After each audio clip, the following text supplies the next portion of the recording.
Allahumma salli ala sayyidina Muhammadin tibbil qulubi wa dawaiha wa afiyatil abdani wa shifaiha wa nuril absari wa diyaiha wa ala alihi wa sahbihi wa sallim. Allahumma salli ala sayyidina Muhammadin tibbil qulubi wa dawaiha wa afiyatil abdani wa shifaiha wa nuril absari wa diyaiha wa ala alihi wa sahbihi wa sallim. Bismillahirrahmanirrahim. Allahumma iftah alaina hikmataka wanshur alaina min khazaini rahmatika ya arhamar rahimin. Rabbi yassir wa la tu'assir, Rabbi tammim bil khairil kamil. Rabbana ya Rabbana wa'fu 'anna ya Karim. Amin amin amin amin amin amin amin amin amin amin amin ya rabbal alamin. A'udzubillahi minasyaitonir rajim. Bismillahirrahmanirrahim. Ila hadratin nabiyil mustafa sayyidina Muhammad sallallahu alaihi wasallam, thumma ila alihi wa awladihi wa dhurriyyatihi wa ashabihi al-kiram wa tabi'in wa tabi'it tabi'in wa man tabi'ahum bi ihsan ila yaumiddin. Summa husun ila Syamam al-Bakhid bin Ahmad Mughni, summa ila Syam al-Aziz bin Abdurrahman, summa ila Syekh Salahuddin Syarbawi al-Qadiri, wa ila hadhihi an-niyyah wa kulli niyyatin salihah. Al-Fatihah. A'udzu billahi minasyaitonir rajim. Bismillahirrahmanirrahim. Alhamdulillahi rabbil alamin, arrahmanir rahim, maliki yaumiddin. Iyyaka na'budu wa iyyaka nasta'in. Ihdinas siratal mustaqim, siratal ladzina an'amta 'alaihim ghairil maghdubi 'alaihim waladdallin. Amin. Assalamualaikum warahmatullahi wabarakatuh. Bismillahirrahmanirrahim. Alhamdulillahi rabbil alamin. Allahumma salli wa sallim ala sayyidina Muhammadin al-bashiril mubashshiril mustafain. Qalu subhanaka la ilma lana illa ma 'allamtana innaka antal alimul hakim. Rabbi shrah li sadri wa yassir li amri wahlul 'uqdatam min lisani yafqahu qawli. Rabbi yassir wa la tu'assir, Rabbi tammim bil khair, Ya Fattah Ya Alim, iftah qulubana babaka ya Karim, wa iftah lana futuhan ma'arifin.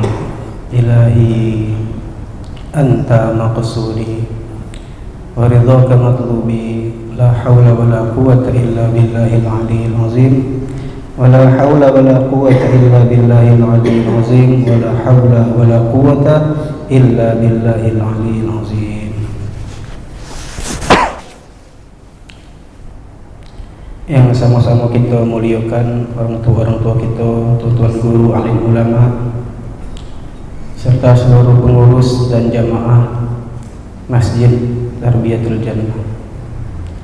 InsyaAllah malam ini kita melanjutkan pengajian kita kitab Al-Asma'ul Husna. Qala musannifu rahimahullah ta'ala wa ada ma'ana bihi fid darain, ma'rifat kepada Allah subhanahu wa ta'ala, mengenal nama Allah Al-Azim.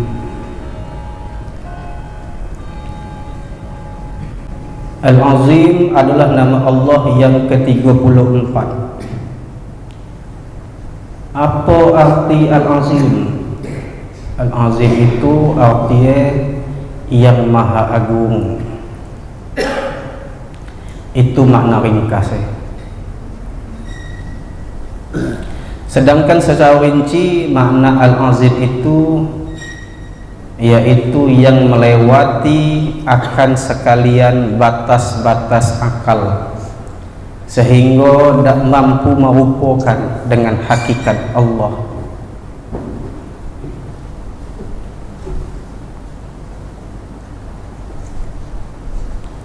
Sesuatu yang akal atau hati kita tidak mampu menjangkau, tidak mampu membayangkan atau memperdapati atau menyelidiki karena kebesarannya, maka itulah Al-Azim.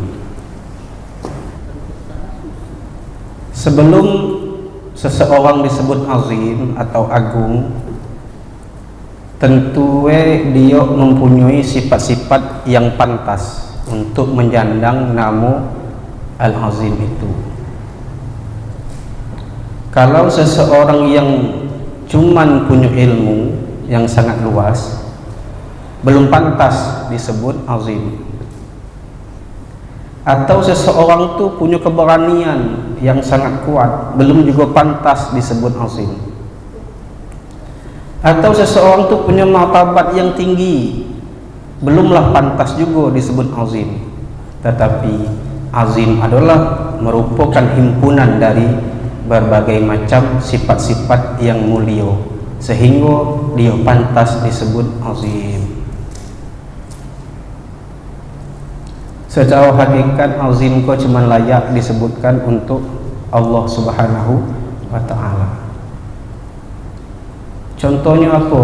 Azim pada zatnya, pada zat Allah. Akal kita, hati kita tidak bisa mencapai cemana Allah tu. Macam mana zat Allah tu? Terbatas gitu, tidak bisa. Nah, itulah menunjukkan Allah tu azim. Allah tu maha agung.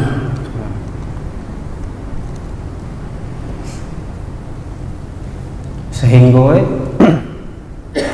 apa yang ada di benak kita, apa yang ada di pikiran kita tentang zat Allah, maka itulah kenyang Allah. Mukhalafatuhu lil hawadisi, berbeda dengan segala makhluk. Tak telap di kita mikir. Itu menunjukkan apa? Menunjukkan Allah tu Al-Azim.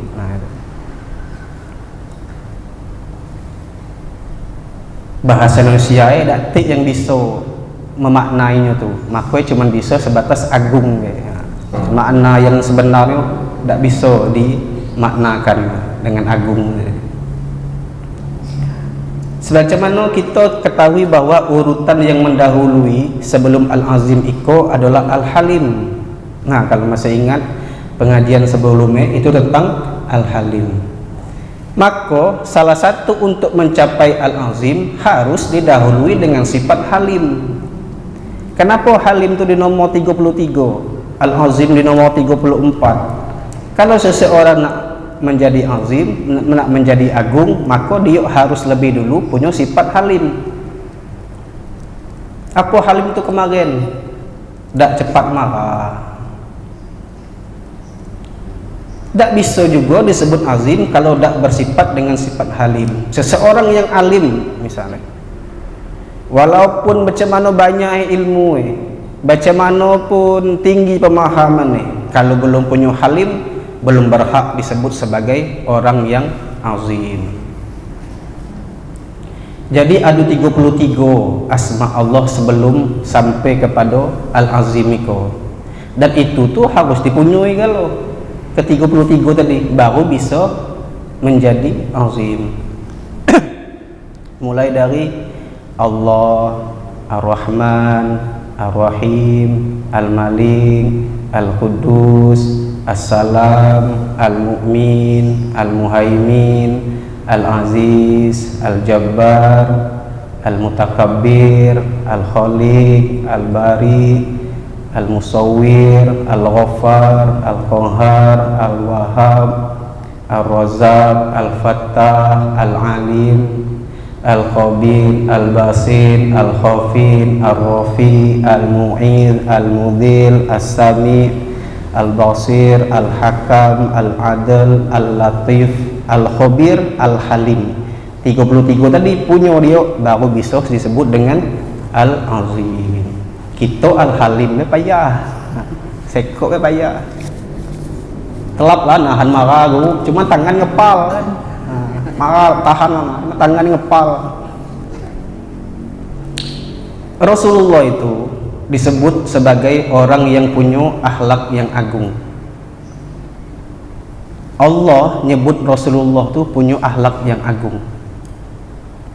Disebutkan dalam Al-Quran, a'udzubillahi minasyaitonirrajim, innaka la'ala khuluqin azim. Sesungguhnya engkau itu wahai Muhammad sungguh mempunyai perangai yang sangat agung. Kenapa akhlak Nabi itu disebut azim? Bukan karena beliau punya ilmu yang dalam, atau bukan karena orang yang pemberani, melainkan beliau juga bersifat dengan hilmun. Nah, Allah menurunkan ayat itu, ada kejadian itu sesudah Nabi kita itu, Nabi Muhammad SAW dicaci maki sama orang kafir Quraisy, sampai-sampai Nabi itu disebut orang gila. Tapi Nabi kita dengan sifat halimnya tadi, beliau tidak ada menghiraukan tak cemoohan orang itu. Akhirnya turunlah ayat tadi. Nah, cobalah kita dikata orang gila kan. Jadi Rasulullah dipuji, diakui oleh Allah Subhanahu wa taala, beliau mempunyai akhlak yang azim, akhlak yang agung. Kita berbuat maksiat dan melanggar undang-undang Allah, kemudian tidak menyiksa langsung, karena dia Al-Halim, karena itulah dia juga disebut Al-Azim. Orang yang paling mengerti tentang dua nama itu, baik itu Al-Halim atau Al-Azim, dia adalah Nabi kita, Nabi Muhammad sallallahu alaihi wasallam. Imam Ja'far As-Shadiq berkata, tak ada dalam Al-Quran ayat yang paling mencakup tentang budi pekerti yang agung yang dimiliki Rasulullah SAW selain daripada ayat khudil afwa wa'mur bil urfi wa'arid anil jahilin. Jadilah engkau pemaaf dan suruhlah orang mengerjakan yang ma'ruf, serta berpalinglah dari orang-orang yang bodoh. Surah Al-A'raf ayat 199.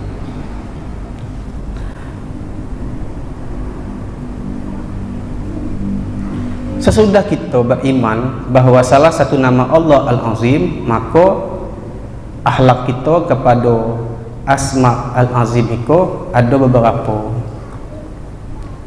Pertama, kita mengagungkan Allah Subhanahu wa ta'ala, mengagungkan asma Allah Subhanahu wa ta'ala, mengagungkan ayat-ayat Allah Subhanahu wa ta'ala, mengagungkan sifat-sifat Allah Subhanahu wa ta'ala, mengagungkan segala perintah dan larangan Allah Subhanahu wa ta'ala, juga segala hal yang berhubungan dengan Allah Subhanahu wa ta'ala.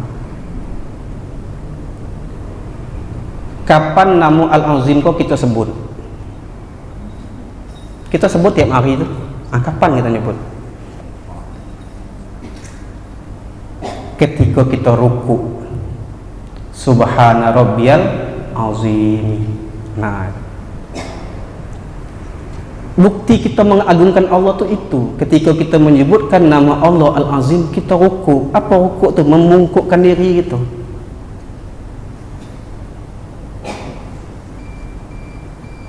Itu menunjukkan bahwa Allah itu agung. Nah, itu salah satu bentuk akhlak kita ketika kita beriman dengan asma Allah Al-Azim.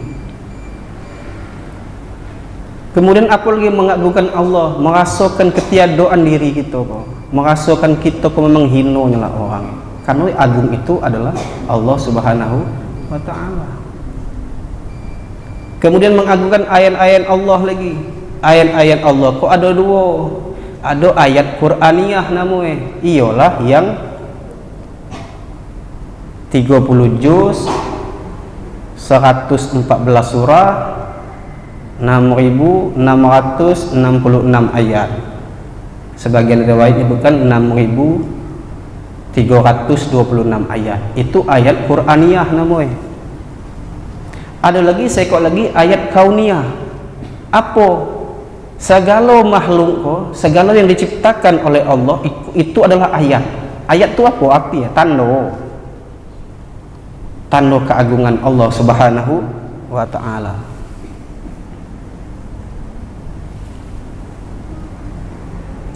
Allah Subhanahu wa ta'ala berfirman, innamal mu'minuna alladzina idza dzukirallahu wajilat qulubuhum.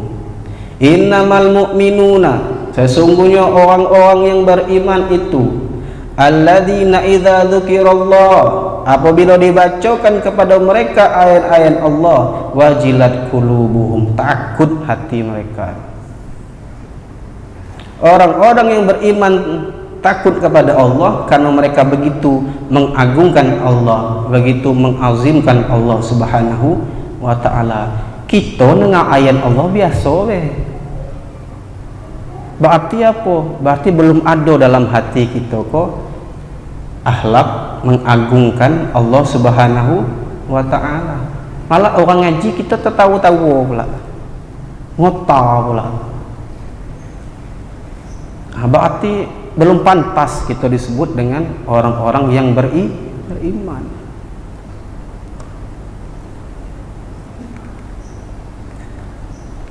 Seringkali kita menggunakan atau mendengar kalimat-kalimat yang berhubungan dengan Allah, iko dengan tidak mengagungkannya, bahkan terkadang meremehkan dan mengolok-olok. Ayat Quran itu pula jadi bahan plagian, jadi bahan olok-olok, jadi bahan lelucon kan. Nah. Disebutkan di dalam kitab Qawati'ul Islam karya Ibnu Hajar Al-Haytami bahwa hati-hatilah kamu jangan sampai memperkecil atau meremehkan kalimat Allah, kalimat Muhammad dan kalimat-kalimat mulia lainnya.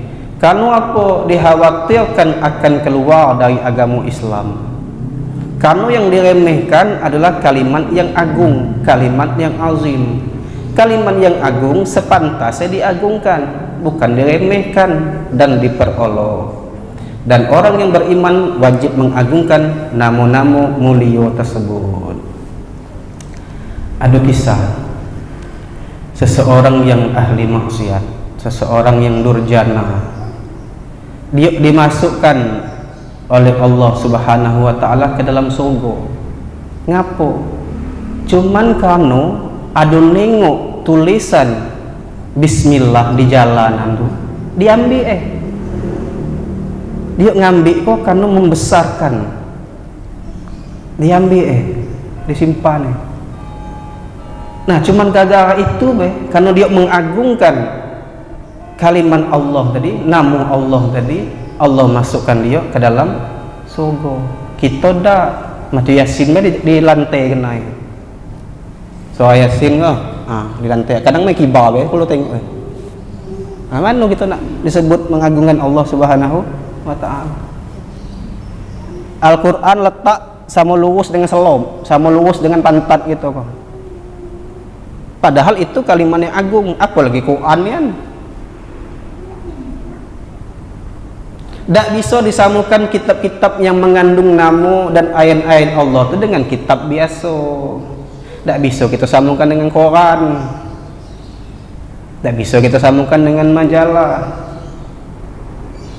Dan tulisan yang berkaitan dengan Allah dengan tulisan biasa tak bisa disambungkan. Meletakkannya pun kita harus pakai adab. Tak bisa dilempar begitu atau ditaruh di bawah atau di lantai. Karena yang demikian itu tak do membesarkan atau mengagungkan sesuatu yang berhubungan dengan Allah Subhanahu wa taala. Ada nama kitab Ta'limu Ta'lim. Kami belajar di pesantren dulu. Di situ disebutkan cara adab melepak Quran ada adab mushaf Al-Qur'an tuh. Tak boleh selegetan dengan kitab-kitab lain tuh. Karena ada kitab Nahu, kitab Sorom, tepeke. Nah itu tak boleh mushaf Al-Qur'an tuh selegetan. Harus genai lebih tinggi. Nah kita entahlah kalau di rumah gitu. Oh saya tak do guru, tak do saya samakan tak kitab Al-Quran dengan kitab-kitab lain. Oh elok lah, kenapa macam tu? Al-Quran tak punya, nah Quran tak di rumah ya. Al-Quran itu mulia karena mengandung ayat-ayat Allah. Kita mengagungkan kertas tu kenyok karena kertas tetapi kita mengagungkan karena kertas itu mengandung sesuatu yang berkaitan dengan Allah Subhanahu wa ta'ala. Itulah beda orang yang beriman dengan Al-Azim dengan Idda. Nah katakanlah kita punya Quran buruk, itu ada adab juga tuh. Tak bisa kita buat macam Quran, macam sampah dibuang, bakar itu. Ada juga adab nih. Nah cuma karena kita kok jahil, kita kok lolo kan, nah, saudara lolo dan ngaji misalnya kan, tak tahu lah macam tu. Padahal segala sesuatu yang berkaitan dengan Allah Subhanahu wa taala, dengan Nabi Muhammad SAW harus kita agungkan. Itu yang pertama, akhlak kita beriman kepada Allah yang bernama Al-Azim. Akhlak yang kedua pula, kita mesti mengagungkan apa-apa yang diagungkan oleh Allah Subhanahu wa taala daripada makhluknya. Baik itu berupa sesuatu yang baik sifatnya seperti surga, atau yang tidak baik sifatnya seperti syirik. Apabila Allah mengagungkan ciptaannya, maka kita pun harus mengagungkannya. Apa hal-hal yang diagungkan Allah Subhanahu wa taala dalam Al-Qur'an di antaranya pertama surga. Disebut oleh Allah surga itu sebagai sesuatu yang agung, sebagaimana firman-Nya wa'adallahu alladhina amanu wa 'amilus solihati minhum maghfiratan wa ajran 'azima. Dan Allah Subhanahu wa taala telah menjanjikan kepada orang-orang yang beriman dan yang beramal soleh berupa pengampunan dan balasan yang besar, yaitu surga. Apabila kita mendengar ayat-ayat yang mengkisahkan surga, dalam hati mesti ada keinginan untuk masuk surga, karena surga sesuatu yang agung. Keinginan untuk masuk surga bukan beramal untuk masuk surga dah. Kita beramal tu ikhlas. Apa? Karena Allah Subhanahu wa taala. Itu yang pertama. Yang kedua, apa lagi yang diagungkan oleh Allah Subhanahu wa taala? Yang kedua adalah sumpah. Firman Allah Subhanahu wa taala, wa innahu laqasamun law ta'lamuna azim. Artinya dan bahwasanya sumpah itu adalah sesuatu yang besar jika kalian mengetahui. Janganlah bersumpah kalau tidak benar-benar perlu dengan sumpah. Dan sumpah jangan dianggap enteng, karena sumpah adalah menjual nama Allah Subhanahu wa taala agar pembicaraannya dipercayai. Galak orang bermain-main dengan sumpah. Dikit-dikit demi Allah, dikit-dikit wallahi. Tak boleh kita remehkan sumpah tu. Kenapa? Karena sumpah itu adalah yang diagungkan oleh Allah Subhanahu wa ta'ala. Imam Syafi'i itu sekali dak seumur hidup dia bersumpah, baik dalam percakapan yang betul ataupun dalam cakap yang tidak betul, dan tak beliau tu bersumpah. Jadi kini kok orang curiga kalau pada bersumpah tu pasti pada nyombong. Kenapa? Cakap itu banyak tak dipercaya orang lagi, maka dikit-dikit bersumpah, dikit-dikit bersumpah, akhirnya makan sumpah. Nah, maka kita setelah kita memahami tentang nama Allah Al-Azim, kau dapat janganlah bersumpah. Nah, kecuali memang hal-hal itu dibutuhkan niat.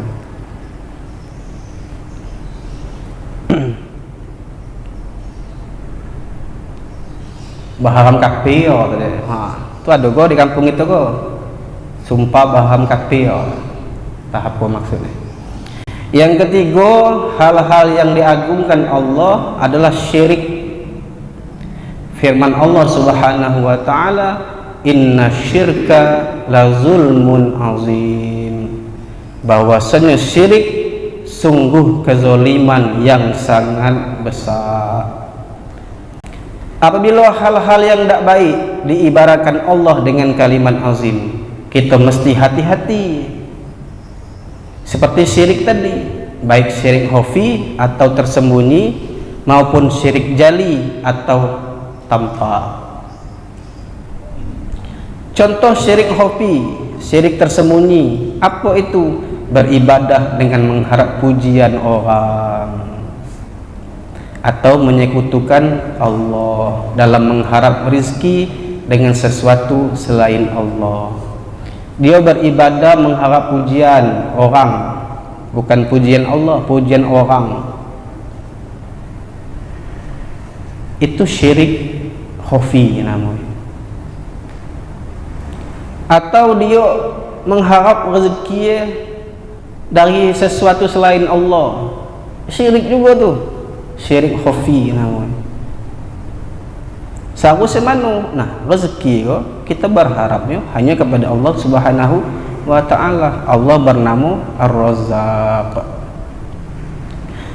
Kalau syirik jali, nah itu jelas nian, nyembah patung, nyembah api. Mungkin kita tidak lah itu kan syirik jali.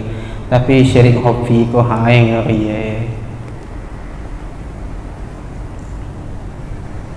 Tambah lagi dia kena nuhankan duit dah, nuhankan diri dia pula. Aduh go macam tu. Macam mana?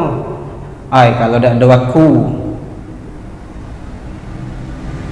dak ada aman kampung go misalnya. Berarti dia al-mukmin yang memberikan rasa aman.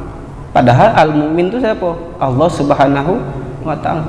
Kalau dak ada waktu dak selesai masjid go. Oh. Kalau dak ada waktu dak sudah pesantren go. Kalau dah doa aku dah jadi jalan kok. Wah, dia Tuhannya tu. Lettingannya siapa? Fir'aun tu. Karena Fir'aun ngaku tu Tuhan. Dia menyebut dah aku kok Tuhan. Dah. Kalau dia nyebut tu berarti tu jali, syirik jali namanya. Kok dah syirik khafi. Tersembunyi. Yang keempat, apalagi yang dibesarkan atau yang diagungkan oleh Allah Subhanahu wa ta'ala, tipu daya betino, godaan betino. Wah, itu gedang juga rupanya, azim juga tuh. Mana dalilnya? Firman Allah Subhanahu wa taala, inna kaidakunna azim. Artinya bahwasanya tipu daya betino itu sangat besar. Godaan atau tipu daya betino itu juga dianggap Allah sebagai perkara yang besar, karena sangat banyak orang-orang yang sudah terpedaya gara-gara tipu daya betino. Para nabi pun juga, para nabi juga diganggu sama betino, para wali juga. Bahkan ada wali itu hilang kewaliannya gara-gara tergoda dengan betino. Jangan anggap remeh urusan betino tuh, baik yang sudah jadi bini ataupun yang belum. Ada kisah di Mesir, dia tukang azan, muazzin. Cuman muazzin dulu tuh naik menara kan, kalau kini kok enggak lah dalam masjid lah. Naik menara dia tinggi. Setiap azan tuh tertengok lah betino kok lewat. Kalau di atas kan, sebagian azan lagi lewat lagi betino tadi. Esok azan lagi, detik betino tadi. Mulai dia penasaran, mana lah rumah betino kok tadi.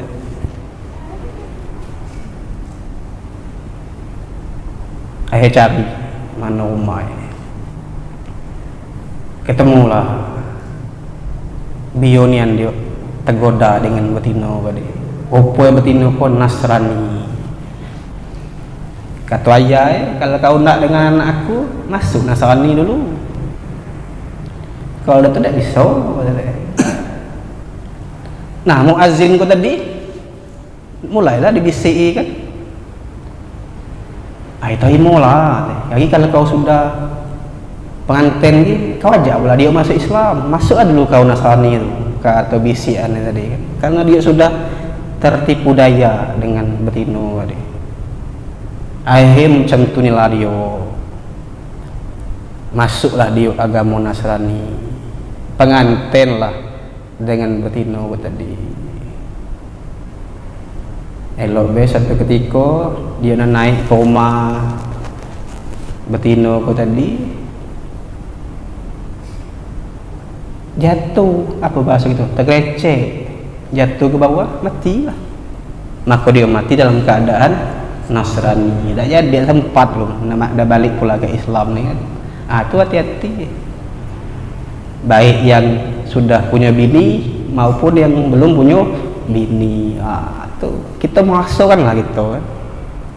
Apalagi tiap hari bertemu terus. Baik di pasar, baik di kantor, baik di sekolah, di mana temulah tu. Hati-hati. Inna kaidakunna azim. Sesungguhnya tipu daya betino, godaan betino itu sangat besar. Hati-hati. Ngapo? Disebutkan bahwa ada 9 macam sifat betino dan cuma sekok yang mubarakah atau yang diberkati. Yang 8 itu adalah tipu daya. Pertama, suka makan dan minum. Yang kedua, suka berpakaian megah atau mewah. Pokoknya tiap minggu tu nanggung lelaki minta belikan baju papi mami harus ganti terus tiap minggu, tiap mau pengantin. Minggu ke warna ko, minggu depan warna ko lagi.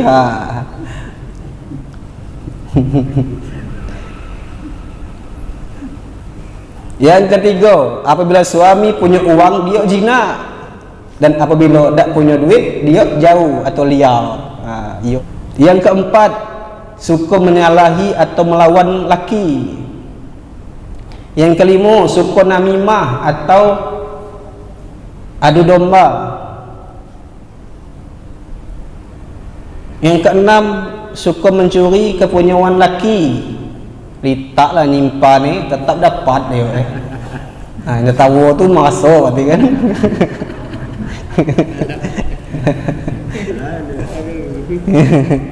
Yang ketujuh, dia di hadapan suami suka berpura-pura sakit dan suka bertengkau lah. Dan yang ke-8, suka jalan-jalan yang tidak ada manfaat nih, bahasa kita pelesiran. Nanggung tiap sore laki diajak pelesiran, walaupun ke gentala aku jadilah. Dan yang ke-9 kok al-mubarakah, yang diberkati, atau iyah atau ta'an, ar-radiyah atau ridho, pemaaf, dan suka di rumah. Jadi dari 9 tadi cuma seko yang diberkati. Nah, kesimpulannya, apabila kita sudah beriman dengan nama Allah Al-Azim, yakni yang Maha Agung, pertama kita mesti mengagungkan Allah, mengagungkan nama-namanya atau asma'nya, mengagungkan kalamnya atau firmannya, mengagungkan sifatnya, dan apa-apa yang berkaitan dengan Allah Subhanahu wa Ta'ala. Yang kedua, kita juga mengagungkan sesuatu yang diagungkan oleh Allah Subhanahu wa Ta'ala. Apabila sesuatu itu baik, maka kita lebih memperhatikannya, dan apabila tidak baik, kita lebih giat berusaha untuk menjauhi. Wallahu a'lam bishawab. Silakan.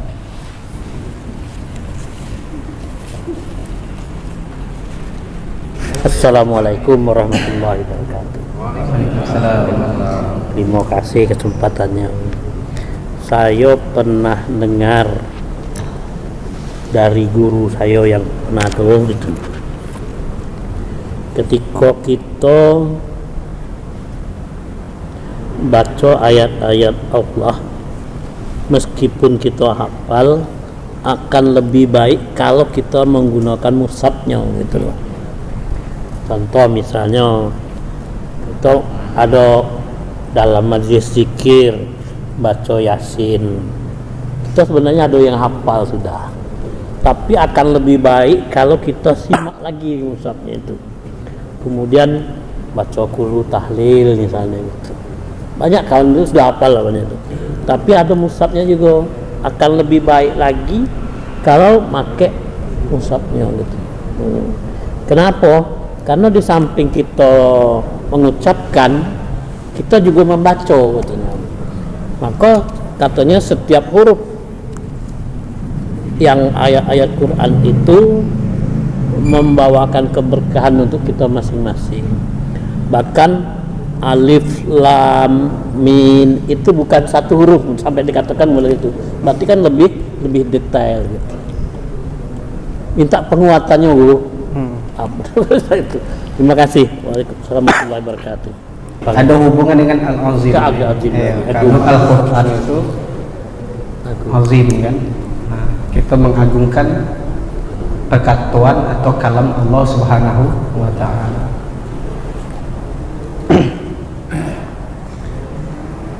Membaca Al-Quran itu paham dan paham dapat pahala, dapat kebaikan. Jadi bagaimana kalau kita walaupun kita sudah hafal, kita tetap nengok tulisannya. Nah,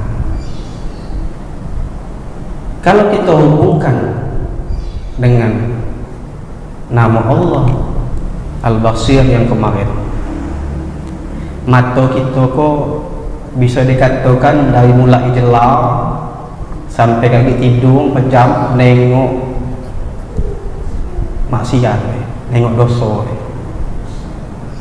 Salah satu cara kita menghapus dosa mata kita seharian tadi, yaitu dengan mengganti dengan membaca dan menengok tulisan ayat Allah tadi. Itu Pak.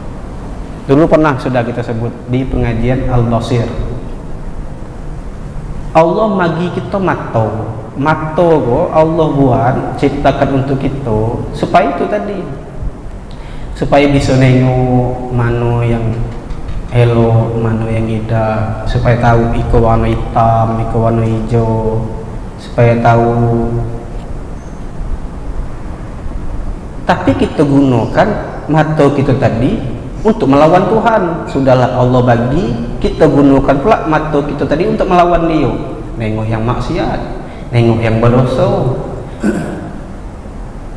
Kini kok nengok yang berdosa kok bisa dalam rumah. Kenapa? Ada HP, ada TV. Kalau kita kalau orang bengin tak keluar rumah tak dapat dah dia tu. Tapi kok tak dalam rumah kita gini kok sudah bisa kan? Sudah masuk dia. Nah, salah satu cara untuk menghapus dosa-dosa mata kita tadi, apabila kita ngaji Quran, maka kita tengoklah mushaf atau baca Yasin. Ketika kita Yasin, bacalah Yasin tu. Kalau tak ada disiapin tuan rumah, kita nyangu dewek lah dari rumah surah Yasin tadi. Macam tu juga dengan baca tahlil tu. Kita sedap apa kita nengok itu. Karena orang yang ngira kalau maca tu dah hafal, dia salah faham. Dia tak tahu dengan kita menengok tulisan-tulisan asma Allah tadi. Kan dalam tahlil tu kan ayat Quran loh.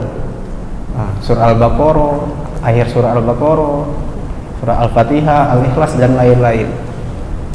Dengan macam tu mudah-mudahan kita ganti yang tadi mata kita nengok dosa, kita ganti pula nengok kebaikan, nengok pahala. Nah itu maksudnya penguatan ini macam itu bela. Yang jelas dalam ayat-ayat Al-Quran itu istimewanya, walaupun kita tidak paham, tetap mendapatkan kebaikan, tetap mendapatkan pahala dari Allah Subhanahu wa Ta'ala. Sebelah Pak. Terima kasih.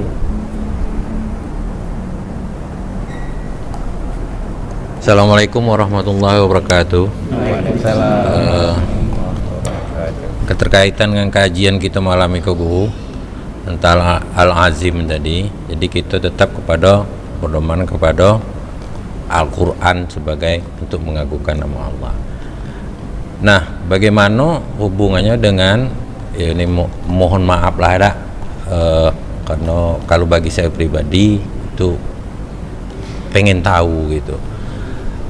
Kebanyakan kita kadang-kadang mempelajari hal-hal yang sifatnya mengagungkan di luar Allah gitu.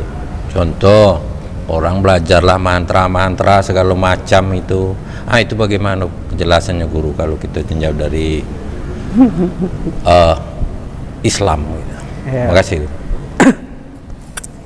Namanya wifik dia menganggap memang ayat-ayat Al-Quran itu sangat agung sehingga dipakai untuk yang tidak. Nah itu kan ternyata orang-orang yang melakukan untuk kepentingan hawa nafsu juga pakai ayat-ayat Allah, pakai ayat-ayat Al-Quran. Misalnya nak pelet, misalnya mau pelet, sekali tengok ada gua tulisan Quran nih, atau nak apa kok santet misalnya, atau pelaris, itu salah guna. Karena itu tadi kalau kita hubungkan dengan ngaji tasawuf, terkadang rupa-rupa ibadah padahal dosa. Cuman rupa-rupa ibadah tapi dosa. Zikir kau 10.000 kali, kaki keluar emas dari tanah.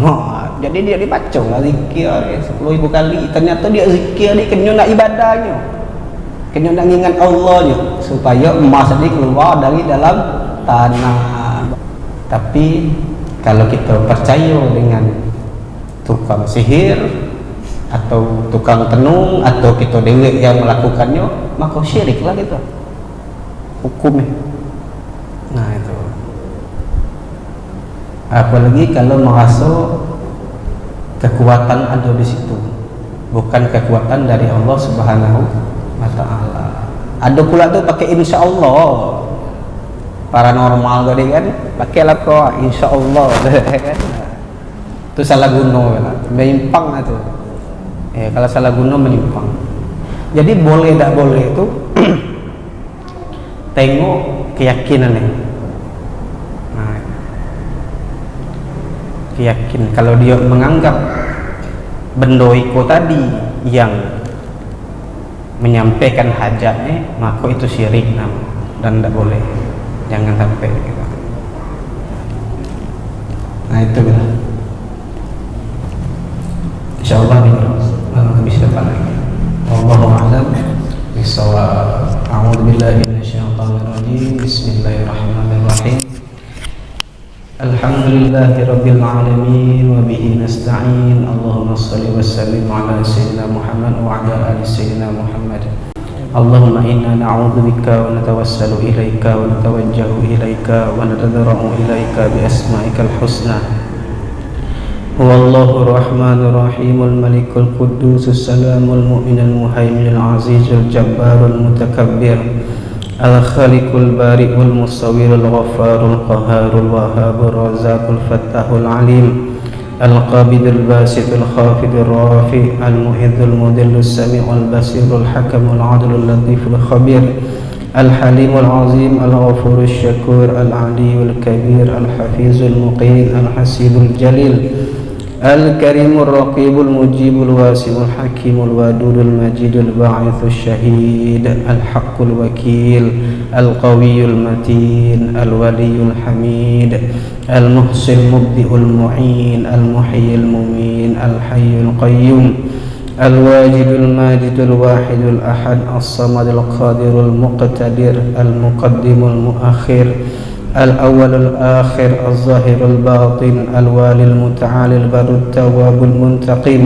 العفو رؤوف مالك الملك ذو الجلال والإكرام المقسط الجامع الغني المغني المانع الضر النافع النور الهادي البديع الباقي الوارث الرشيد الصبور اللهم انفعنا بما علمتنا وعلمنا ما ينفعنا ونسألك فهم النبيين وحفظ المرسلين وإلهام الملائكة المقربين واهدنا بهداية العارفين وانصر علينا من خزائن رحمتك يا أرحم الراحمين اللهم أعلنا بالعلم وزينا بالحلم وأكرمنا بالتقوى وجملنا بالعافية ربنا لا تزغ قلوبنا بعد إذ هديتنا وهب لنا من لدنك رحمة إنك أنت الوهاب ربنا آتنا في الدنيا حسنة وفي الآخرة حسنة وقنا عذاب النار وصلى الله على سيدنا محمد والحمد لله رب العالمين.